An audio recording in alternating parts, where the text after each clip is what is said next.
Seja bem-vindo, amigo do Projeto Praia Vermelha. Vamos gravar um vídeo agora sobre geografia do Brasil, falando sobre o ordenamento territorial e com esses subitens aí, assunto 46 a 49 do nosso Pladis. Nós vamos começar pelo meio, porque depois eu vou juntar o processo de modernização com a produção agropecuária, que eu acho que fica mais coerente. Tá? Mas seguindo o assunto 47, vamos começar sobre a estrutura fundiária brasileira. É um assunto. Esse assunto é extremamente importante, está tudo meio relacionado, tá? A estrutura, ordenamento territorial, complexos regionais, são coisas que estão bastante relacionadas. Nós vamos ver isso aos poucos aí. Então, a estrutura fundiária brasileira, fazendo um breve histórico, ela começou com o tempo de colônia, com o regime de Sesmaria. Tá? Então, nós já sabemos, estabeleceu aí um regime de plantations, grandes propriedades, né? A maioria delas engenhos, mas mesmo depois os cafezais também eram grandes propriedades e recebiam o direito de, os sesmeiros, né, recebiam o direito de explorar a terra e contavam com a mão de obra escrava e desenvolviam suas atividades nesse sistema, sempre voltados para o lucro da metrópole ou para o Brasil depois independente, mas para o lucro e focado na exportação. Né? Isso ganhou alguma mudança significativa somente em 1850, tá? Já no segundo reinado, onde a terra passou a ser valorizada. A terra inicialmente era muito abundante, havia muita terra. Quem tinha condições econômicas de explorar podia ter uma terra, quantidade de terras absurdamente grande, tá? Ela não valia quase nada. A partir de 1850 começou a dar um valor econômico a essa terra. Se começou a comprar e vender propriedades pelo tamanho da terra, pelo valor da terra. Tá? Então isso transformou num regime um pouco mais organizado, pelo menos legalmente falando, mas os sistemas anteriores continuaram. O sistema anterior, com grandes propriedades de plantation, um pouco se modificou inicialmente. Uma tentativa de mudança foi feita durante o início do regime militar, no que foi chamado de Estatuto da Terra, mas realmente não foi efetivo, tá? Foi uma tentativa uma tentativa que não conseguiu superar os enfrentamentos, ou realmente não havia uma vontade clara de se fazer isso. Tá? Mas o fato é que realmente não logrou êxito, as reformas mesmo não ocorreram, o sistema com grandes propriedades voltado para a exportação continuou e as reformas agrárias, o sistema de reforma agrária foi muito pouco eficaz. Outro marco para a estrutura fundiária do Brasil é a Constituição de 88, que colocou como premissa para ter a posse da terra a função social da terra. Com isso, havia necessidade de se explorar a terra. Então, aquelas grandes propriedades que às vezes o dono simplesmente era dono e não explorava, elas passaram a ser alvo de questionamentos, né, de invasões, então, de acordo com a lei que preconizava essa função social da terra.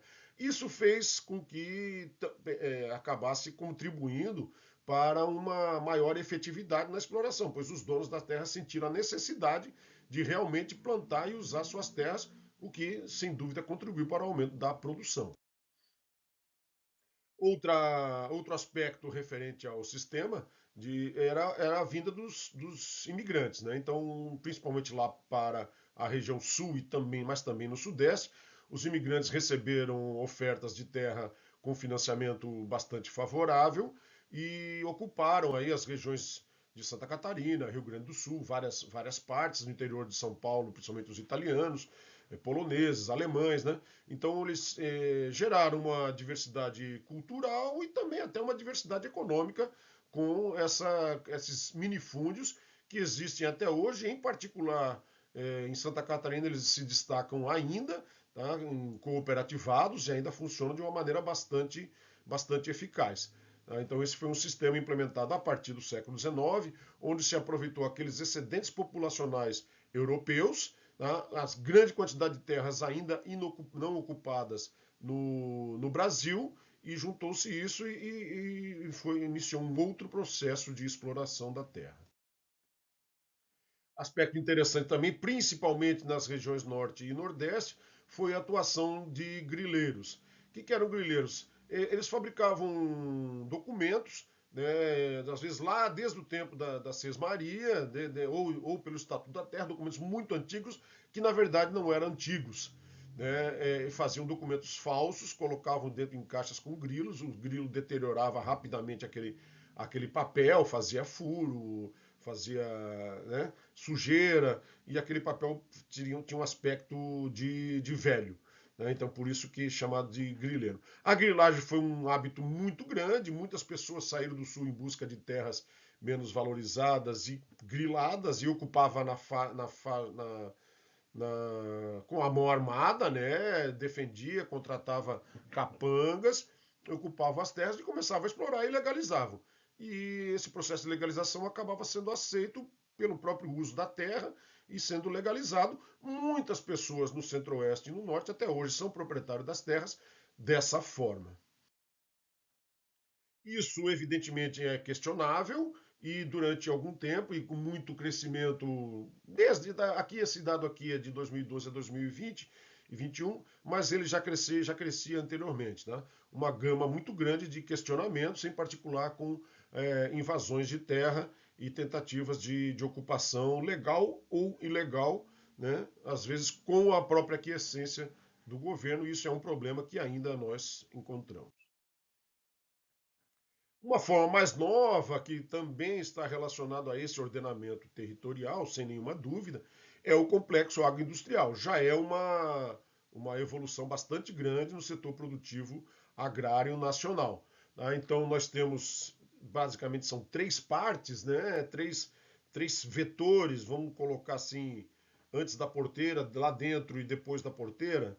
Né? Então, que seriam insumos, né? Fábrica de insumos, que são indústrias que produzem ali fertilizantes, agrotóxicos, organismos não geneticamente modificados. Então, essas indústrias têm uma força muito grande, elas estão vinculadas diretamente à fazenda, onde é feita a agricultura propriamente dita, né? Então, plantação, criação, colheita, tudo isso faz parte do processo lá dentro da porteira. E por último, o beneficiamento, transformar aquela produção, agregar a ela valor, né, e num produto pronto para consumo. Embalagens, às vezes fabricar suco, embalar carne, beneficiar, né, envasar na lata de óleo e assim por diante, né, agregando valor ao produto. Então, a indústria ela atua bastante antes e depois da porteira e forma isso tudo junto forma um complexo agroindustrial extremamente eficiente. Esses complexos, então, eles evidentemente englobam uma série de atividades, desde fabricação de maquinário, né, sementes, pesquisas, né, transporte, necessidade de uma infraestrutura adequada, tá? Gera uma industrialização bastante interessante. Então, esses complexos agroindustriais são realmente quase que uma revolução no campo e também funciona como uma espécie de meio de campo entre o campo e a cidade e acaba trazendo aqui várias consequências, como por exemplo o enriquecimento de cidades no centro-oeste, o enriquecimento, o crescimento, né? Cidades muito fortes também como Ribeirão Preto, como Palmas, né? Uberlândia, então são cidades que focadas nesses complexos agroindustriais que têm um PIB elevadíssimo em razão de poder beneficiar esses produtos agrícolas ou fabricar insumos para esses produtos agropecuários. Algum aspecto um pouquinho aqui também relevante, ainda com relação à distribuição das terras, né? Então, a metade do número de propriedades é pequena, bem pequena, mas também representa uma área ocupada bem pequena. Tá? Então, isso são metade do número de propriedades. Como a propriedade é pequena, ela representa um pouco com relação ao montante das terras no Brasil. Então, vocês estão vendo ali, então, a partir de 1.000 hectares, são apenas em torno de 10% das propriedades têm apenas 1.000 hectares, e só produz 34%. 0,9% das propriedades representa quase a metade das terras agricultadas no país. Tá? Essa concentração não tem sido evitada, tá? Mesmo com governos que supostamente é, combatem esse tipo de, de negócio agrário, né?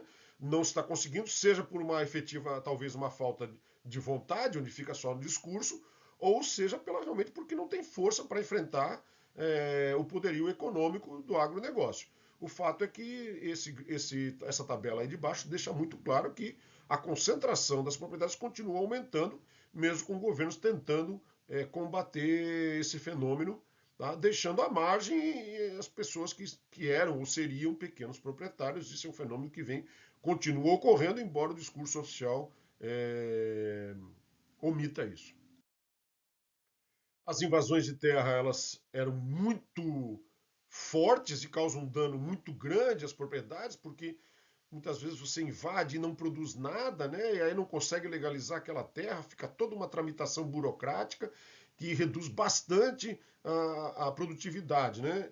Elas praticamente acabaram, diminuíram muito ao longo do governo, mas voltaram à tona aí nos últimos anos e estamos enfrentando novamente essa problemática que é aceita por alguns, é questionada por outros, mas a realidade está aí, os números não mentem. Então, para revisando assim sobre a estrutura fundiária brasileira, inicialmente o sistema de Seis Marias, focado no plantation, né? Depois veio a lei de terras, ou também depois lei chamada Lei de Eusébio de Queiroz, uma mudança de concepção valorizando a propriedade. Tá? Os imigrantes com suas pequenas propriedades no sul e sudeste também transformaram bastante esse cenário. Houve um fenômeno chamado a Revolução Verde, onde a produtividade está sendo muito grande e isso tem mudado o cenário, em especial no centro-oeste e no norte, mas também no sul e sudeste. E no Nordeste também vem ocorrendo um crescimento agora, mais recente, mas de grande monta, e também a criação desses complexos agroindustriais melhora bastante a qualidade e a produtividade do nosso produto agropecuário. Sobre ordenamento territorial, vamos falar agora ainda sobre as relações de produção e de trabalho no campo. Rapidamente, bem curtinho. Tá? Porque tudo se mistura, né? Então, a primeira relação de trabalho no campo, todos nós sabemos que foi a escravidão. A escravidão depois, junto com a escravidão, já ocorria esse trabalho familiar com libertos, né? Seja negros, seja índios, seja brancos funcionários, né? Depois surgiu o colonato, principalmente com a vinda dos imigrantes estrangeiros. Você percebe que essa substituição do trabalho escravo pelo colonato ela foi bastante dramática para os escravos ex-escravos, eles sabiam muito bem, a única coisa que eles sabiam era plantar. Quando eles foram substituídos, eles ficaram meio que à margem da sociedade e isso traz reflexos até os dias atuais. Surgiu também bastante a figura do trabalhador assalariado temporário, né, o conhecido boia fria, que está sendo substituído pelas máquinas. Hoje a quantidade de boia-frias é bastante mais reduzida, tá? Então as máquinas têm se demonstrado muito mais eficientes e mais humanas. Né? Se aquele boia-fria consegue realmente aperfeiçoar e operar essas máquinas, ele consegue estar empregado. Se ele não consegue, o reflexo acaba sendo um tiro no pé e a pessoa acaba mais marginalizada ainda do que era quando boia fria, porque não consegue nem sequer esse trabalho. Mas o fato é que agora ainda predomina ou o trabalho assalariado ou o trabalho familiar, né, em particular nas pequenas propriedades. Essa revolução verde, então a agricultura ela passou a exigir menos mão de obra. O exemplo do boia fria é bem claro, mas ele exige para tudo. Tá? Então as máquinas estão substituindo bastante a mão de obra do ser humano. Isso não é um fenômeno recente, isso é um fenômeno que já vem há mais de século. Né? Substitui a enxada pelo tratorzinho, o tratorzinho pelo tratorzão, pela máquina colheitadeira que faz tudo e pelo drone que distribui ou o avião que distribui o agrotóxico, o fertilizante, e o ser humano passou a ser cada vez menos empregado. Tá? Apesar de que a qualidade da mão de obra ela passou a ser muito maior. Então, para você operar por exemplo, uma colheitadeira, você tem que entender de informática, de mecânica, de eletrônica, e isso requer uma mão de obra qualificada. Então, essa mudança no campo é bastante interessante, porque o número de trabalhadores tem se reduzido, mas o ganho salarial tem sido mais consistente. Os funcionários do meio rural hoje, eles têm um salário bastante mais atrativo do que há poucos anos atrás. Agora, vamos juntar essas duas ideias aqui e falar sobre o processo de modernização e produção agropecuária, porque são muito correlatas, eu não quis separá-las, vou falar das duas uma vez só. Então, houve uma grande modernização da agricultura, o desenvolvimento econômico nas décadas de 30 a 70 foi uma primeira implantação de uma industrialização, ampliação da base produtiva, tá? Muita evasão, já uma substituição, particularmente depois que foi agravada, inclusive durante o regime militar, muita gente saindo do campo em busca dos seus empregos nas indústrias, tornando-se operários, né? Esse fenômeno foi mundial, mas no Brasil isso foi característico a partir da década, em particular a partir da década de 40, Vargas com a marcha para o oeste, encaminhando as pessoas para o centro-oeste, saindo do sul, saindo do sudeste, os nordestinos migrando para São Paulo e Rio de Janeiro maciçamente, né? Então isso fez se reorganizar o trabalho no campo e reorganizar as cidades, né? A duras custas, com favelas, favelização, empobrecimento, mas as pessoas que vinham, na verdade, elas vinham atrás de oportunidades porque já estavam totalmente empobrecidas nesse cenário anterior. Né? A busca por algum emprego é a busca por alguma chance de sobreviver sem passar fome. Então, isso revolucionou, sem dúvida, esse processo ao longo de meados do século XX, transformou totalmente o cenário agrário, que é o nosso objeto de estudo, né? E sem volta. Né? Pra vocês terem uma ideia agora aqui sobre. Eu vou mostrar vários itens que demonstram isso com muita clareza. Tá? Então, a quantidade de máquinas vendidas por períodos, né? Mostra um pool de máquinas durante o regime militar e depois um acréscimo também nos últimos anos aí, com o aumento da produtividade, o aumento da necessidade de implementar máquinas mais eficientes.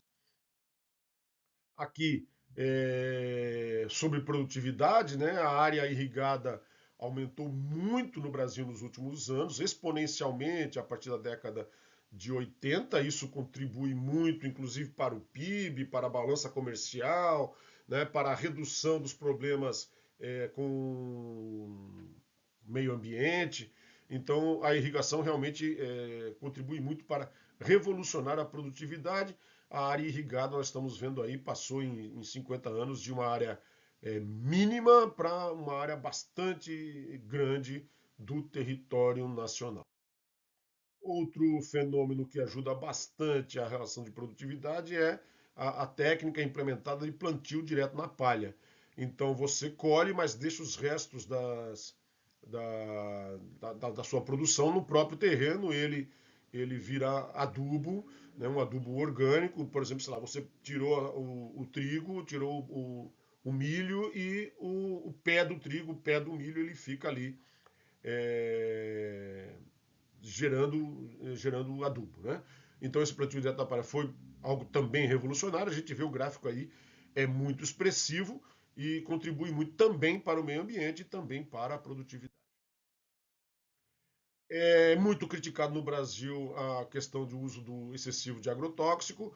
A gente percebe claramente que o Brasil não é um dos países que mais usa agrotóxico.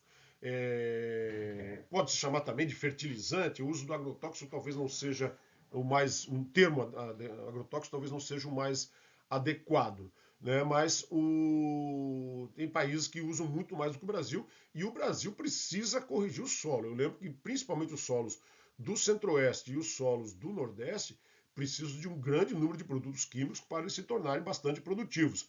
Mas o Brasil decididamente não é um dos maiores consumidores percentual por área de agrotóxico do mundo. Aí o agrotóxico ou defensivo agrícola, então, se você for conversar com um fazendeiro, ele vai chamar de defensivo, tá? E percebe-se aí por hectare que o Brasil não usa muito. Tá? As pessoas mais críticas vão chamar de agrotóxico, as pessoas defensoras vão chamar de defensivo, às vezes de fertilizantes. O fato é que, realmente, com a implementação de grandes propriedades como monocultura, a criação de pragas ela é bastante. Tem bastante chance de implementar pragas, né? Porque você destrói, às vezes, um ambiente ecológico natural, você tira, às vezes, aquele animal que se alimentaria dos insetos, e aí a chance de vir pragas é muito grande.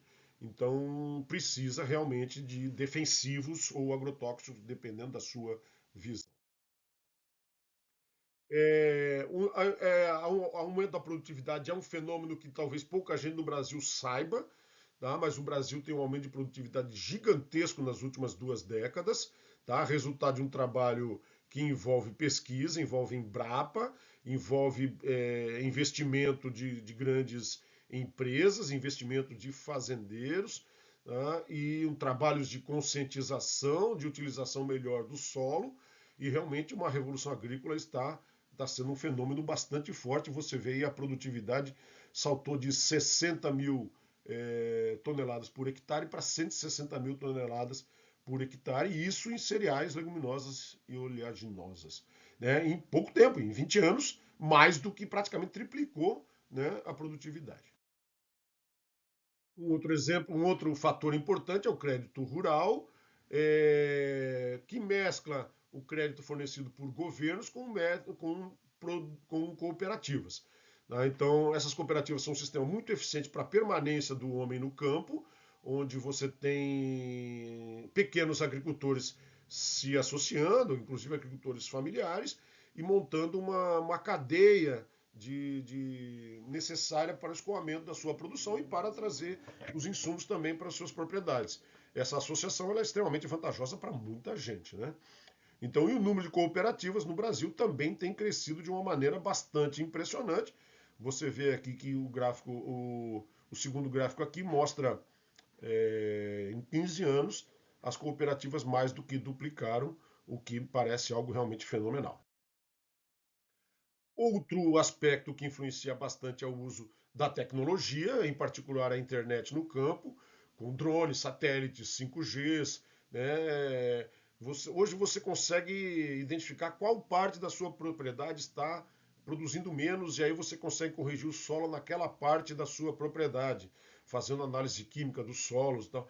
Você consegue identificar o inseto que vai nascer quando ele ainda um ovinho lá, então você consegue combater as pragas com muito mais eficiência. Então, a tecnologia, sem dúvida, é fator fundamental para essa. Então, novas técnicas, né, que nós abordamos aí, como o plantio direto na palha, e novas tecnologias. As duas caminham para e passam junto. Esse dado que tem aqui de 1,4 milhão é de 2017, ou 67% dado de 2021, evidentemente isso está se multiplicando de uma maneira que não se tem mais um dado atualizado, ou pelo menos não dispõe. Sobre o número de processos abertos por ano, que coisa interessante. O número de processos de licenciamento ambiental. Isso ocorre em virtude de várias circunstâncias. Tá? Então, realmente, existem várias fazendas que não cumprem as leis, então existe uma ampliação da fiscalização. Também existe uma ampliação de conflitos de terra, e isso gera processo de licenciamento. Existe uma ampliação do desmatamento, que a gente vê, não sei se é uma ampliação, uma continuidade, né? E uma mudança de legislação. Então, as legislações ambientais, que nós vamos ver isso quando for falar de meio ambiente, elas se tornaram mais rigorosas e as propriedades necessariamente precisavam de um tempo para se adaptar e estão se adaptando, mas estão aí em busca desses processos de licenciamento ambiental que são fundamentais para o bom funcionamento do campo. Aqui sobre a política ambiental ainda, a gente tem uma série de leis ambientais que foram mudadas. A primeira surgiu na década de 30 com o Código das Águas, depois desenvolvimento florestal. Uma curiosidade, por exemplo, aqui nesse Código de Desenvolvimento Florestal, cerca de 25% das propriedades deveriam permanecer em natura. Depois veio uma mudança com uma nova política nacional do meio ambiente que falava em 20% das áreas que estavam sendo preservadas. Então, a maioria dos agricultores usou 20% de 25%, ou 25% de 20% algo assim. Então, foi autorizado até cerca de 7% da área preservada e o restante sendo utilizado. Né? Isso mudou, a legislação agora atual ela prevê 20% nas regiões sul e sudeste, 40% na área de cerrado, ou 50% desculpa, na área de cerrado, mas eu falei isso no meio ambiente, se eu estiver errado. E 80% na área amazônica. Então a legislação ficou muito mais rigorosa, várias áreas que estavam sendo plantadas estão precisando ser regeneradas. Sobre o uso de solo, a gente vê aí um desenvolvimento na exploração do solo. Os gráficos, esses desenhos não ficaram tão claros, né? Mas a evolução da área plantada e a produção e o rendimento aí ficou muito claro. Então, de 90 até 2020, ali a gente vê que a evolução da área plantada é pequena, tá? E a produtividade é muito grande, aumentando bastante a produção. Tá? Então, é isso que a gente percebe muito claramente, embora muitas pessoas não consigam admitir essa realidade. Aqui, sobre o crescimento da produtividade, tá, entre 2019 e 2019. Então, em 20 anos, o Brasil multiplicou por 3,18 a sua produtividade. Espetacular, muito acima da média mundial e muito acima, eu diria que talvez seja o país que mais ampliou a sua produtividade, o que é extremamente interessante e traz resultados muito animadores.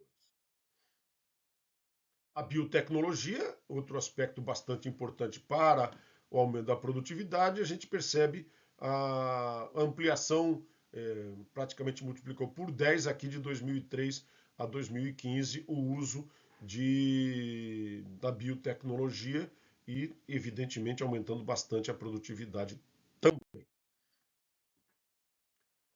Sobre a produção, aí não mais falando em produtividade, a gente tem aqui um gráfico que eu não vou ficar listando item por item, mas claramente o valor da produção brasileira é muito, muito grande, praticamente 50% aí com soja e cana-de-açúcar, né? Também com o milho e o algodão com bastante significado. Tá? Aqui, a expansão da pecuária, especificamente da pecuária, tá? Também se percebe que a pecuária está crescendo aí em torno de 4 a 5% ao ano, tá? Com mais destaque para a pecuária suína e de frango, né? Crescendo sistematicamente com grandes empresas dominando esse mercado. A produção cresce já há algum tempo, em torno de 4,5%, produção média, então em torno de 4,5% por ano, o que é extremamente significativo. Por fim, então, vamos revisando aí produção e produtividade agropecuária. Existe um aumento de áreas sendo aumentado, mas um aumento muito maior de produtividade e de uso de máquinas, né? Novas técnicas, particularmente irrigação, novas técnicas que não são tão novas, né? Irrigação já não é tão novo, mas novo um pouco, cada vez ampliado cada vez mais o uso da irrigação e a técnica do plantio direto na palha. As novas tecnologias contribuindo decisivamente, havendo a necessidade de uma qualificação da mão de obra, tá? E um aumento realmente exponencial da produtividade. Era isso que eu tinha para falar sobre ordenamento territorial. Agradeço a ter ficado comigo. Até a próxima e um forte abraço.